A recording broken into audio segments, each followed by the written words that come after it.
ഈശ്വര, മണി 8 കഴിഞ്ഞു. എനിക്കിന്ന് കടുവാസാറിന്റെ എക്സ്ട്രാ ക്ലാസ് ഉള്ളതാ. എന്നാ നീ തയ്യാറായിക്കോ, ഇനിയിപ്പോ അവിയലൂടെ ഇല്ലേ ഉള്ളൂ. അത് ഞാൻ ഏറ്റു. ഇനി ഏട്ടന്റെ ഡ്രസ് തേക്കണ്ടേ? ഞാൻ കൂടെ സഹായിക്കാം. വെറുതെ ക്ലാസ് മുടക്കണ്ട പെണ്ണെ, കടുവാ സാറാ തല്ലും. ഓ, എന്നെ തല്ലിയൊന്നുമില്ല, ഞാനിപ്പോ സാറിന്റെ പെറ്റാ. അത് കള്ളം. അതേന്നേ, 2 ദിവസത്തിന് മുമ്പ് സാറൊരു ചോദ്യം, ഭാവിയിൽ ആരാകാനാ ആഗ്രഹം എന്ന്. സുമിത്രയ്ക്ക് എഞ്ചിനീയർ, കാവ്യക്ക് ഡോക്ടർ. ഞാൻ പറഞ്ഞു എനിക്ക് സാറിന്റെ പേര് വലിയ സാറായ മതിയെന്ന്. അതോടെ കടുവ ഫ്ലാറ്റ്. അമ്പടി കേമി. എന്നാ ചട്ടി അടുപ്പത്ത് വെച്ചാ കടുകൊന്ന് വറുത്തേ. അല്ലേച്ചി, നമ്മുടെ വീട്ടിൽ മിക്സി വാങ്ങിച്ചു വെച്ചിരിക്കുന്നേ വെറുതെ കാണാൻ വേണ്ടിയാണോ? ഏട്ടൻ പറയുന്നതിലൊക്കെ കാര്യമുണ്ട്. നല്ല രുചി വേണമെങ്കിൽ അമ്മി തന്നെ അരയ്ക്കണം. ഒയ്യോ, ഏട്ടൻ ഇന്ന് നേരത്തെ ഓഫീസിൽ പോണ്ടാണല്ലോ. ഏട്ടാ, കുളി കഴിഞ്ഞോ? കഴിയാറായി. ഒന്ന് വേഗം വന്നേ. അവയിൽ ഇത്ര അറിഞ്ഞാ മതിയോ നോക്ക്. മതി, ധാരാളം മതി. കാണാതെ എങ്ങനെ മനസ്സിലായി? അമ്മിയുടെ ശബ്ദം കേട്ടാൽ അറിഞ്ഞൂടെ കുട്ടാ? ഓ, കാതുകൊണ്ട് പാകം നിശ്ചയിക്കുന്ന ഒരു പാചക വിദഗ്ധൻ. ഏട്ടൻ റെഡി. കാപ്പി എടുത്തു വെച്ചോ. വേഗം ആവട്ടെ മക്കളെ. എടുത്തു വെച്ചു. ആ, റെഡി റെഡി റെഡി. ഇന്ന് സ്പെഷ്യല് ഏട്ടൻ ഇഷ്ടപ്പെട്ട തക്കാളി കറിയാ. ആഹാ, ഇവളെ തൊടിയിച്ചിട്ടില്ല. എന്റെ സ്വന്തം പാചകവാ. എങ്ങനെയുണ്ടെന്ന് നോക്ക്. അസല് ഗംഭീരം. ഇന്നെങ്കിലും ഏട്ടനൊരു നല്ല അഭിപ്രായം പറഞ്ഞല്ലോ. ഉപ്പ് കുറച്ചെങ്കിലും ഇട്ടിരുന്നെങ്കിൽ ഒന്നുകൂടെ നന്നായനെ. തുടങ്ങി കുറ്റം പറിച്ചില്ല. ഇനി എന്തെങ്കിലും മുളക് വിടാൻ മറന്നോ? പക്ഷെ സാരമില്ല, അതിന്റെയൊക്കെ കോട്ടം തീർക്കാൻ വേണ്ടി പുളി കാര്യമായിട്ട് തട്ടിയിട്ടുണ്ടല്ലോ. തനിച്ചുണ്ടാക്കിയപ്പോഴേ ഞാൻ പറഞ്ഞതാ. എത്ര പ്രാവശ്യം ഏട്ടൻ പഠിപ്പിച്ചു തന്നിട്ടുള്ളതാ. 2 പേർക്കും എല്ലാം അറിയാവുന്ന ഭാവം. എന്നെ ഒന്നും ചെയ്യാനും സമ്മതിക്കില്ല. എന്നാ ഒരു ജോലിക്കാരിയെ വെക്കാന്ന് വെച്ചാലോ? അതും വേണ്ട. ഓ, പിണങ്ങിയോ? മക്കളെ, പെൺകുട്ടികളായ നന്നായിട്ട് പാചകം അറിഞ്ഞിരിക്കണം. അന്യരുടെ വീട്ടിൽ ചെന്ന് കയറേണ്ടതല്ലേ? ഭർത്താവിന്റെ വീട്ടുകാർ ആദ്യം നോക്കുന്ന പുതുപ്പെണ്ണിന്റെ പാചകമായിരിക്കും. അത് ശരിയല്ലെങ്കിൽ പിന്നെ അവിടെ നിന്നായിരിക്കും അമ്മായിമ്മ പോരിനെ നാത്തും പോരിന്റെ ഒക്കെ തുടക്കം. അതൊക്കെ ഒഴിവാക്കാൻ വഴിയുണ്ട്. അതെന്താ? ഏട്ടനെ പോലെ നന്നായിട്ട് അടുക്കള പാചകം അറിയാവുന്നവർക്ക് ഞങ്ങൾ കിട്ടിച്ചു കൊടുത്താൽ മതി. മർമ്മം ഗോപാലുള്ള ഇനി എഴുന്നേറ്റില്ലേ? അച്ഛൻ എപ്പോഴേ എഴുന്നേറ്റ് കസരത്ത് തുടങ്ങി.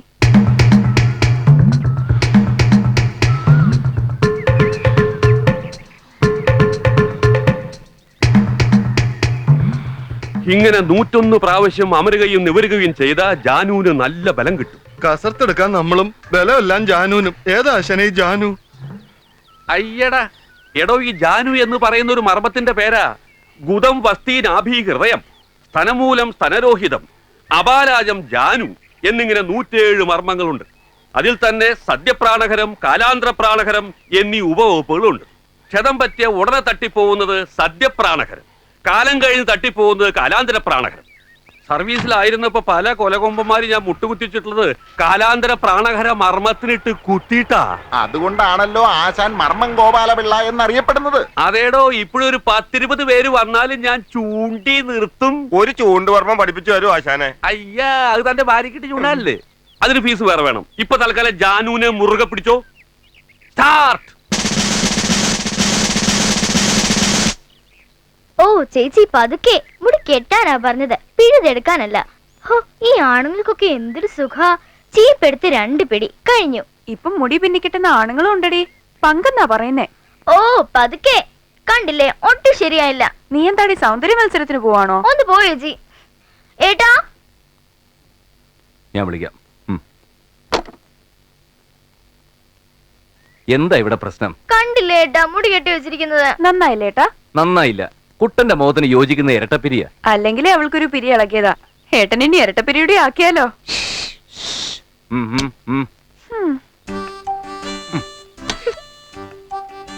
ഇതിപ്പോ സ്കൂളിലൊരു ഫാഷൻ ആയിരിക്കാം. കൂട്ടുകാരികളുടെ ഒക്കെ ഞാൻ പറഞ്ഞു ഏട്ടനെ എന്റെ മുടി കിട്ടുന്നതെന്ന്. അപ്പൊ അവർക്കൊക്കെ അത്ഭുതം, ആണുങ്ങൾ ഇങ്ങനെ മുടി കിട്ടുമെന്ന്. അസൂയ. അയ്യോ, സുഖിപ്പിക്കല്ലേ കുട്ടാ. ഒരുപാട് പൊന്തിച്ചാലേ ഏട്ടന്റെ തല ടെറസിൽ മുട്ടും. ഞാൻ കാര്യമായിട്ടാ പറഞ്ഞത്. ഏട്ടൻ അറിയില്ലേടി നിന്നെ. എന്തായാലും എന്റെ ഈ കേശാലങ്കാര പണിയൊക്കെ കുറച്ചു ദിവസം കൂടി മതിയല്ലോ. അത് കഴിഞ്ഞാലോ? ഏട്ടത്തി വരാൻ പോവല്ലേ. പിന്നെ കണ്ണെഴുത്ത്, പൊട്ടുതൊടിയില്, മുടികെട്ട്, തേന്നോട്ടം ഒക്കെ ഏട്ടത്തി നോക്കിക്കോളും. കണ്ടറിയാം. വലിയ പോലീസ് ഓഫീസറുടെ മോളാ. നല്ല പത്രാസുകാരിയായിരിക്കും. അങ്ങനെ പത്രാസ് കണ്ട് മയങ്ങുന്നവനൊന്നും അല്ല ഏട്ടനെന്ന് എന്റെ കുട്ടന്മാർക്ക് അറിയില്ലേ. പാവമാ. അതുകൊണ്ടല്ലേ ഏട്ടൻ സമ്മതിച്ചത്. അഥവാ അല്പം കുഴപ്പമുണ്ടെങ്കിലും ഞങ്ങള് ശരിയാക്കി എടുത്തോളാം. എന്ന് വെച്ച് നാത്തും പോരൊന്നും അല്ല കേട്ടോ. അയ്യ സമയായി, ചെല്ല് ചെല്ല്. അയ്യോ,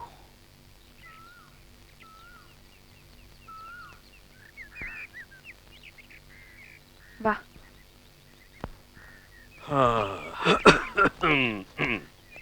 അച്ഛാ, കാപ്പി എടുത്ത് വെച്ചിട്ടുണ്ട്, കഴിക്കണം. പിന്നെ നല്ല വിശപ്പുണ്ട്. കാണുമല്ലോ, നാട്ടുകാരെയൊക്കെ മർമ്മം പഠിപ്പിക്കുന്നതല്ലേ.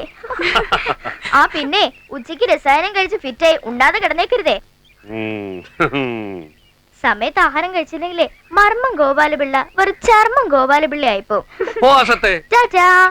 ചുമ്മാ കേട്ടുകൂട്. അച്ഛനായാലും സ്വന്തം ഇടം വിട്ടു കൊടുക്കരുത്. ടാറ്റാ. ഓടി. അച്ഛനോട് ഞാൻ പറഞ്ഞിട്ടില്ലേ എന്നെ കാണുമ്പോ ഇങ്ങനെ സല്യൂട്ട് ചെയ്തിരുന്നു. അച്ഛൻ മകനെയല്ല, റിട്ടയർഡ് ഹെഡ് കോൺസ്റ്റബിൾ കമ്മീഷനെയാണ് സല്യൂട്ട് ചെയ്തത്. അല്ലെങ്കിൽ കാക്കി ഇട്ടവൻ കാക്കി കണ്ടാ സല്യൂട്ട് ചെയ്ത് പോവും. IPC മതി. Yes sir. ഞാൻ നിന്നോട് പറഞ്ഞാണല്ലോ ആ സർക്കിൾ ചക്രപാലിന്റെ കാര്യം. അച്ഛൻ സർവീസിലിരിക്കുമ്പോ അവൻ കുറെ കാലം SI ആയിട്ടിരുന്നിട്ടുണ്ട്. അന്ന് അവൻ എന്നെ ഒരുപാട് തന്തയ്ക്ക് വിളിച്ചതാ. അതിന്റെ ഒക്കെ മുതലും പലിശയും ചേർത്ത് നീ അങ്ങ് വിളിച്ചേക്കണം. അവന്റെ തന്തയും തന്തയുടെ തന്തയും അല്ലെങ്കിൽ വേണ്ട കുടുംബം അടക്കം അങ്ങ് വിളിച്ചേക്കണം. അതിനെന്തെങ്കിലും കാരണം വേണ്ടേ? ഡിപ്പാർട്ട്മെന്റിൽ കീഴുദ്യോഗസ്ഥനെ തെറി വിളിക്കാൻ മേലുദ്യോഗസ്ഥന് പ്രത്യേകിച്ച് കാരണമൊന്നും വേണ്ട. എന്തെങ്കിലും കാരണം കണ്ടെത്തി 4 തെറിയങ്ങ് വിളിച്ചേക്കണം. എന്താ മറക്കാതെ നിന്ന് തന്നെ വിളിക്കൂ. യാതൊരു കാരണവുമില്ലാതെ മറ്റൊരുത്തനെ തെറി വിളിക്കുന്നത് IPC എത്രാം വകുപ്പിൽ വരും ഹെഡ് കോൺസ്റ്റബിളെ? ചായ തണുത്തു പോകും. തണുത്തോട്ടെ. അച്ഛാ, കാക്കിയിട്ട പോലീസ് ഉദ്യോഗസ്ഥന്റെ നാവിൽ നിന്ന് വരേണ്ടതേ തെറിയല്ല, തിയറിയ. അണ്ടർസ്റ്റാൻഡ്? Yes sir.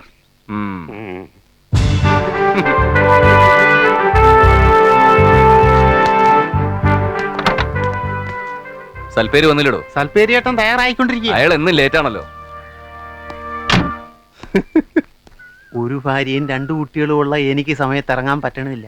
അപ്പോ 2 ഭാര്യ 7 മക്കളും ഉള്ള സൽപ്പേരിയേട്ടന്റെ കാര്യം. ആ പടയിറങ്ങി കഴിഞ്ഞു. ഒന്ന് നിന്നേ, ബട്ടൺസ് ഇട്ടോട്ടെ. പപ്പ, ഫോൺ ബോക്സ് വാങ്ങാൻ മറക്കല്ലേ. ഇല്ല മോളെ, എന്റെ ക്രിക്കറ്റ് ബോളിന്റെ കാര്യം ഓർമ്മയുണ്ടടാ. പപ്പ കളിക്കൊടുക്ക. അയ്യോ കേട്ടടാ. സഞ്ജുവിന്റെ മരുന്നിനുള്ള തുണ്ട് പോക്കറ്റ് വെച്ചിട്ടുണ്ട്. കണ്ടു. മഞ്ജുവിന് മഞ്ഞ ഫ്രോക്ക് വാങ്ങണേട്ടാ. കുഞ്ചുവിന്റെ കുത്തിവെപ്പ് നാളെയല്ലേ? ഓ ആശ്വാസം. സമയമായി. ആ ടാറ്റാ. വേഗം ചെല്ല്. ആ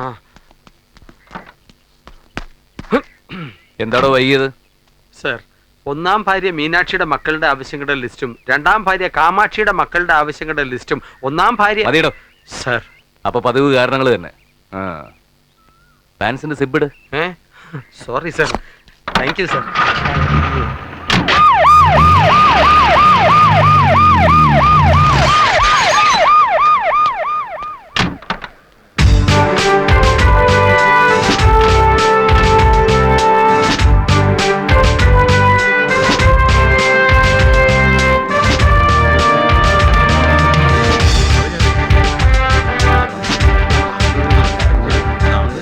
ഗുഡ് മോർണിംഗ്.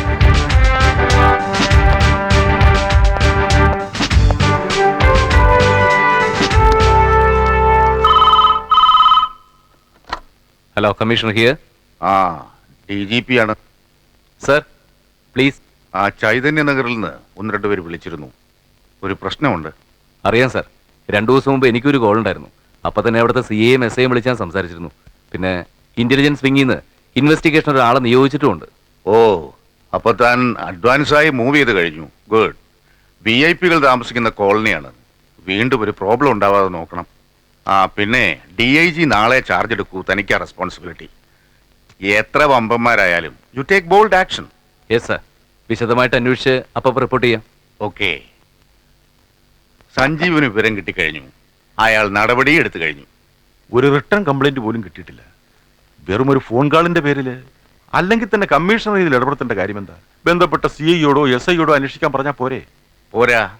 സംസ്ഥാനത്തെ ഏറ്റവും നൊട്ടോറിയസ് ആയിരുന്ന ഈ നഗരത്തെ ചാർജ് എടുത്ത 6 മാസത്തിനുള്ളിൽ സമാധാന മേഖലയാക്കി മാറ്റാൻ സഞ്ജീവന് കഴിഞ്ഞു. ഇനി അഥവാ അങ്ങനെ ഒരു മാഫിയ സംഘം ഉണ്ടെങ്കിൽ അതിനെ മുളയിലേ നുള്ളാനും സഞ്ജീവന് കഴിയും.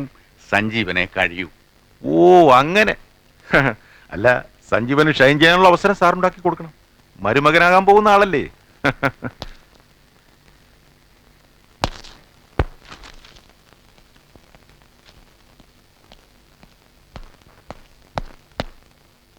സാർ, ആ പെൺകുട്ടി ഇനി എത്തിയിട്ടില്ല.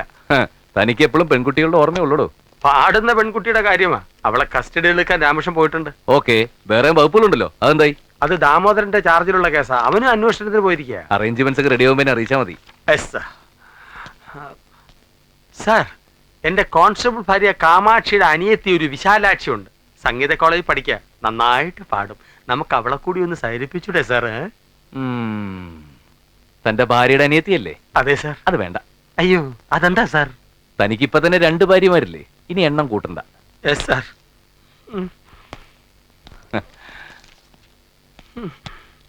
2 ഭാര്യ ഉണ്ടെന്ന് പറഞ്ഞങ്ങനെ വാരണ്ട. അതിസൽപ്പേര് സദാനന്ദന്റെ കഴിവ്. അതാണെന്താ? No sir. കേട്ടോ?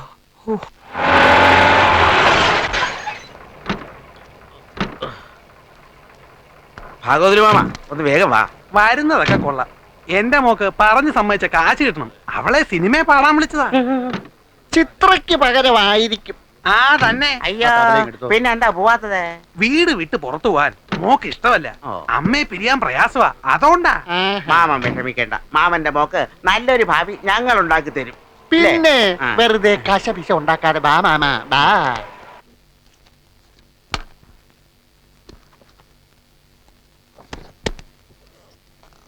DGPയുടെ മോളെ, ഇന്നെന്റെ കുട്ടന്മാര് പറഞ്ഞത് കേട്ടില്ലേ? നാത്തും വലിയ പത്രാസുകാരിയായിരിക്കും. ആണോ? വലക്കല്ലേ മോളെ. ഏയ്, നല്ലവളാ. മോന്ത കണ്ടറിയില്ലേ?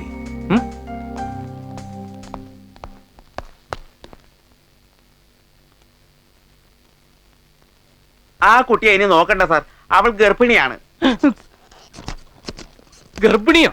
സാറിന് വിഷമം ഉണ്ടാകുമെന്നറിയാം. നിങ്ങൾ തമ്മിൽ നല്ല കോമ്പിനേഷനിലായിരുന്നല്ലോ. സഹകരിക്കാൻ പറ്റാത്തതിൽ ആ കുട്ടിക്കും വിഷമമുണ്ട് സാർ. സാറിനോട് മാപ്പ് പറഞ്ഞതായി പറയാൻ പറഞ്ഞു.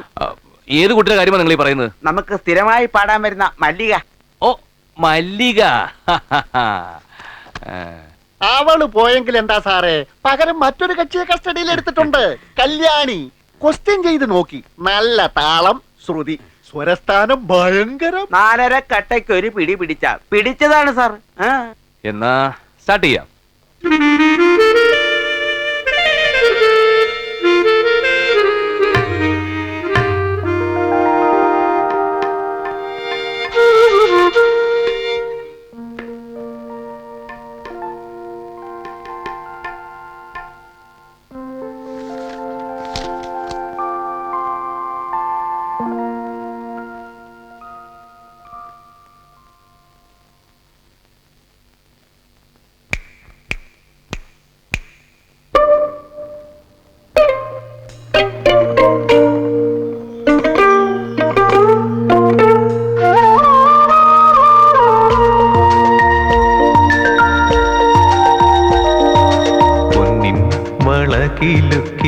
വിളിച്ചുണർത്തി എന്റെ മനസ്സുണർത്തി. പൊന്നിൻ വളകിലുക്കി വിളിച്ചുണർത്തി. വന്നു. വെയിറ്റ് ചെയ്യാൻ പറയൂ. Yes sir. മൈ ഗോഡ്, നാളെ ചാർജ് എടുക്കുമെന്നാണ് അറിയിച്ചിരുന്നത്. ഇന്ന് ചാർജ് എടുത്തോട്ടെ സാർ. നമുക്ക് അനുപല്ലവിലേക്ക് കടക്കാം. എത്രയും പെട്ടെന്ന് എല്ലാ ഇൻസ്ട്രുമെന്റ്സ് ഒളിപ്പിച്ചോളൂ. Join duty immediately. വേഗം മാറ്റോടുത്ത് പ്ലീസ്.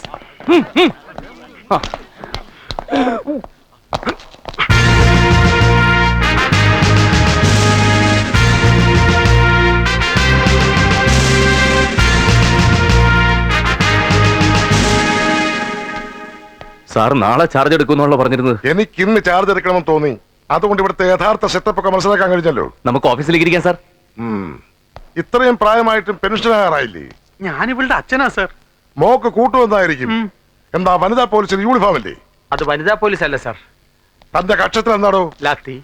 ഡിപ്പാർട്ട്മെന്റ് അറ്റത്ത് ദ്വാരമുള്ള ലാത്തി ഇറക്കി തുടങ്ങിയോ?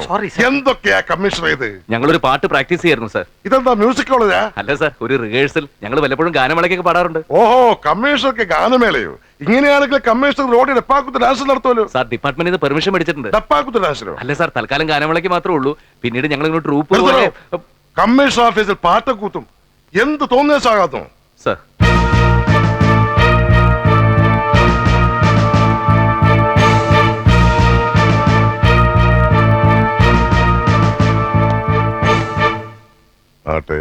പാടിയ പാട്ട് അമീർ കല്യാണിയല്ലേ? അല്ല സാർ, ഇവളുടെ പേര് നിത്യ കല്യാണി. രാഗത്തിന്റെ പേര് പോലും അറിയാത്ത താൻ എങ്ങനെയാണോ ക്ലാരറ്റ് വായിക്കുന്നേ? Sorry sir. എന്താണോ ഇതൊക്കെ കമ്മീഷണറുടെ കുത്തകാന്ന് കരുതിയോ? എല്ലാം എടുത്തങ്ങോട്ട് നിരത്താൻ പറയണോ? Sir come on. എടോ, കാക്കയ്ക്കുള്ളിലെ സംഗീതത്തെ കുറിച്ച് മഹാകവി വള്ളത്തോൾ പാടിയിട്ടുണ്ട്. കാക്കയ്ക്കുള്ളിൽ തുടിക്കും ഹൃദയത്തിന്റെ അകമാനത് കല്ലൽ ഇരുമ്പല്ല, ലാത്തി മാറ്റിക്കൊടുക്കുക തമ്പുരു വാർത്തിടും ഗാനകന്യക ഒന്നിനെ. നോക്കി നിൽക്കാതെ അങ്ങോട്ട് അടിച്ചു പൊളിക്കണോ കമ്മീഷണറെ? സർ.